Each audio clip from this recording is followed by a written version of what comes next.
గోంగూరతో ఏ వంట చేసినా ఏ వంక పెట్టకుండా మా ఇంట్లో కడుపు నిండా హ్యాపీగా తింటారు. ఇవాళ నాకెందుకో పచ్చిమిర్చి వేసుకుని కాస్త ఆనియన్స్ దట్టించి గోంగూర పచ్చడి తినాలనిపించింది. రీసెంట్గా నేను చేసే ప్రతి పచ్చడిలోనూ ఎక్కువగా ఎండుమిర్చియే యూజ్ చేస్తున్నాను.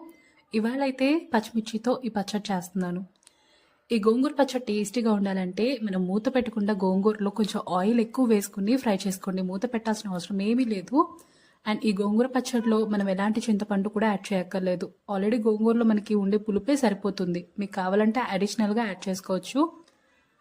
అండ్ ఇందులో కొంతమంది ధనియాలు నువ్వులు కూడా యాడ్ చేసుకుంటారు. అవి యాడ్ చేస్తే పర్సనల్గా గోంగూరలో టేస్ట్ మిస్ అవుతుందని నేను యాడ్ చేయలేదు. మీకు ఆ ఫ్లేవర్ నచ్చితే అవి కూడా యాడ్ చేసుకోవచ్చు.